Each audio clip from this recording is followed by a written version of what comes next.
Hello and welcome to a new live stream. I'm Luna And I'm Nick. and we are the Nomad Citello. And every month we give you information about Venice, Italy to help you plan your trip there. Today it's a special one because it's the first appointment with 2026. So we're going to see what's going to happen throughout the year as well. Let's see what's on the menu for today. So, we have 2026 events, January events specifically. What's the problem with feeding birds? We have some anecdotes about that. And then we will take your questions. Feel free to write your questions in the chat anytime if you're watching this live, or leave a comment if you're watching it later on our channel. So, events to look forward to in 2026, of course, the Carnival, as every year. The theme this year will be Olympus, unsurprisingly, and we'll see why. And the Carnival will take place from January 31st to February 17th. So next month, we will go more in detail about the events of the Carnival. And then the Winter Olympics are coming. We have been bombarded by news and updates about the Winter Olympics this past few years, and finally they are here. They are coming in February, overlapping actually with the Venice Carnival, so it will be interesting. And they will be held in Milan and Cortina d'Ampezzo. Cortina d'Ampezzo is a couple of hours drive from Venice, so it's likely that people attending the Winter Olympics, even the athletes in between competitions, will visit Venice, will stay in Venice, so expect lots and lots of more crowds compared to the usual, which is already a lot. The entry fee is coming back. We have no doubts about that because it's coming back on April 3rd. So we will talk about it in the spring. That's much earlier than last year. Yeah, yeah, it's almost a month earlier than last year. And it might be more expensive. We are talking about proposals for it to be double as expensive as it was in previous years due to the Olympic Games, because the city has paid a lot of money to organize the Olympic Games, and so they want to take back some of that money through the entry fee. We will see the developments and updates in the coming months. Okay, so what events are we looking forward to in January specifically? Well, Christmas holidays don't end at the end of the year for Italians. The last holiday is January 6th, the Epifania. It's a national holiday. Schools are closed, people are home from work. And it's a special day for children in particular because this is the day when they get the stockings with the candy, not at Christmas.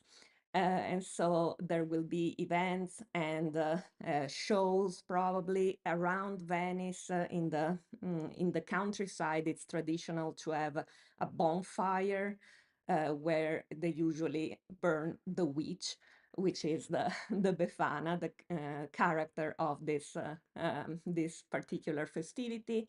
So look forward to seeing a lot of children playing around in Venice on that day.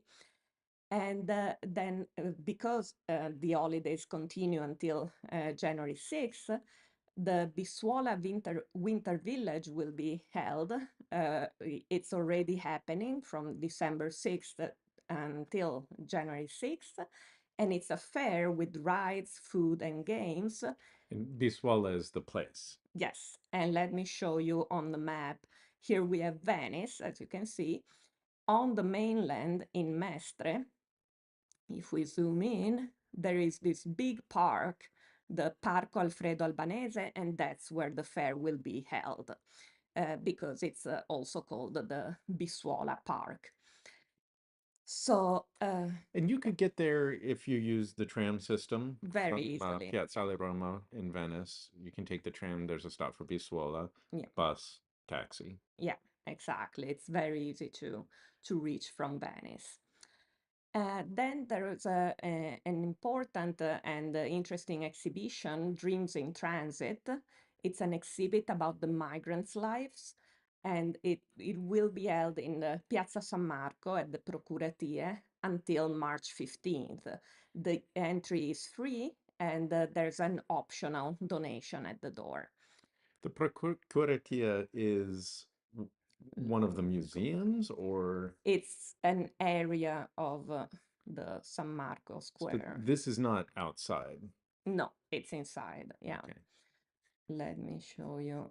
Okay, here we have Summer Square, and the Procuratie are on this side. Procuratie Vecchie, you can see it's this side of the square. So looking at the Basilica on your left. So you're not going to see it right because there's a line of cafes and stuff. You'd have to Mhm. go down this calle just a tiny bit Yes, to get there. exactly. Okay. Exactly.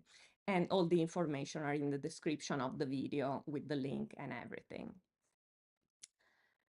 Okay, let's talk about feeding Are you birds. going to make me tell what my If you a want. tragic story that happened a few weeks ago? Well, feeding birds is dangerous. Let's start from that. It's illegal. You can be fined and banned from the city if you're caught feeding the birds.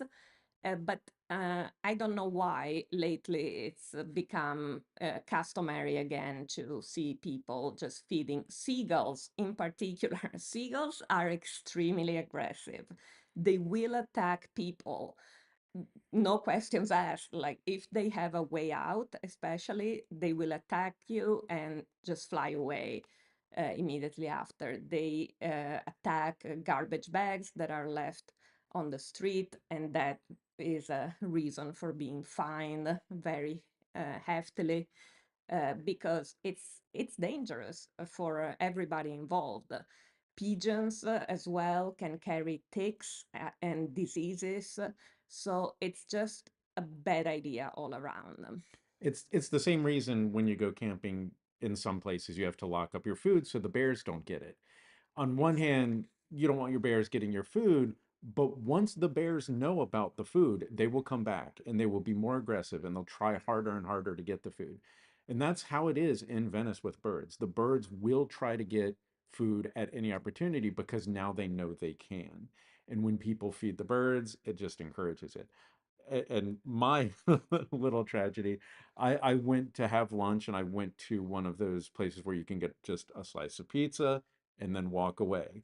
As I'm walking away, carrying a slice of pizza, and I knew we've known about this, we've talked about this in other live feeds, but it surprised me. A seagull came from nowhere and just pulled this whole piece of pizza out of my hand, and it was like being tackled by a football player without the pain, the surprise of it when you're not expecting it. Of course, it's not really the physical pain, but the surprise of it was like that. And it's very jarring. And then, of course, I lost the lunch that I was very much looking forward to.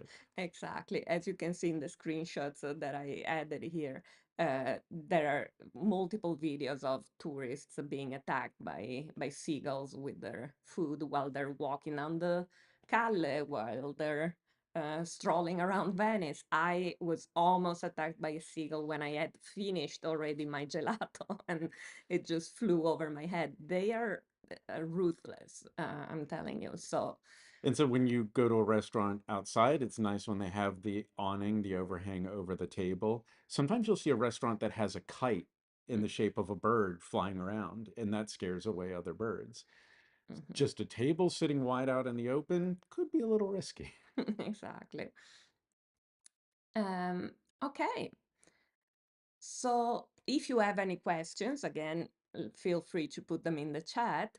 Um, And I'm looking at the live chat now. I don't see any questions at the moment, but happy to take questions now. And of course, if you have more questions, if you're not watching this live, you're watching it later, you can still post questions and we'll still respond of there. course. We got a few comments and questions about going to Venice, from Venice to the airport early in the morning, Which because we've had to do plenty. yeah, because there are a few flights that fly out of Venice early in the morning from Venice Marco Polo Airport. And consider that when you're booking your flight. A 6 a.m. flight doesn't seem too bad until you realize you want to be there maybe 2 hours early, maybe a little less, but I prefer 2 hours early. But then you've got to leave Venice, maybe an hour before that. And Mhm. so a 6 a.m. flight becomes extremely early when you're waking Exactly. up in a hotel and leaving Venice that morning. Yeah. Yeah, because the most convenient way to do it is to get to Piazzale Roma, the hub for buses and the tram and also taxis, and take a taxi or an Uber from there. I'll remind you that Uber now works in Venice. But the issue is how long does it take for you to get to Piazzale Roma? Can you walk there? How long does it take to walk there with the luggage and all that? So consider all the factors for it. Of course, there are night water buses running, so you can take the water bus from your hotel to Piazzale Roma if that's a route that's available to you. But again, you have to consider timing and all that. And And nobody there to help you with your luggage in any way. We've had yeah, plenty of mornings, 3 or 4 a.m. walking through a completely empty city because you do have to which walk. is beautiful, by the way. Absolutely, but managing the luggage and, Yeah. it's fine, but you Mm, have to be aware of it. And yeah. it is, yeah, significant walk depending on where you are. Mhm. And consider that driving from Piazzale Roma to the airport takes about 20 minutes maximum. And if you're taking a regular taxi, you have a fixed fare, which is 45 euros, if I'm correct. Um, and it could be a 5 euro extra charge for night service, but not more than that.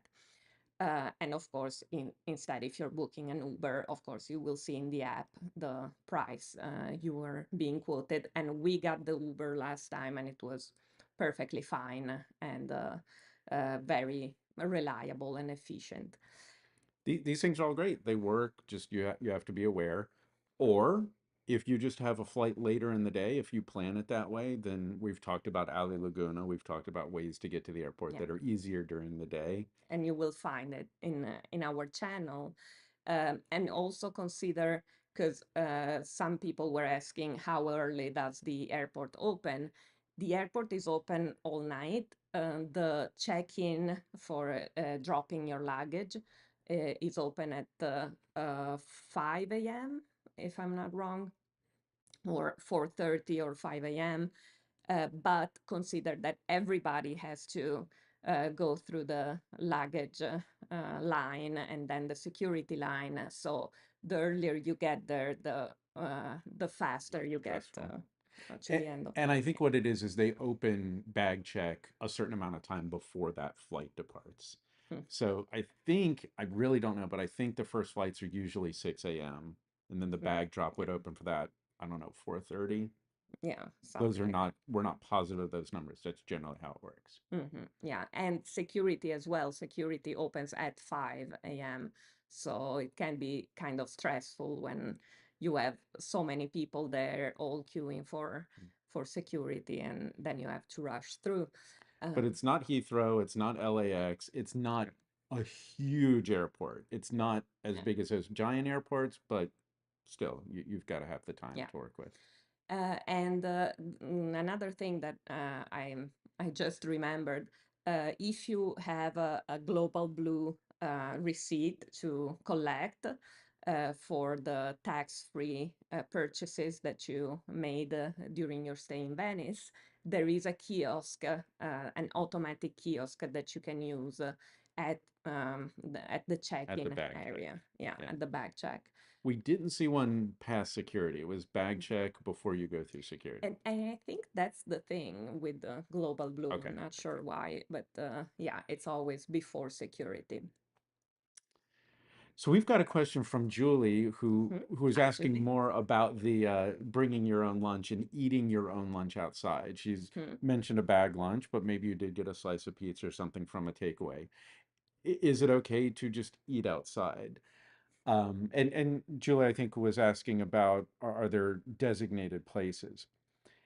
There is a nice park right by Piazza San Marco, Hmm. and because there's tree cover, I think that would, I've never seen birds in there. Yeah. But depending on the season, the benches are generally full. You know, you may not find a seat.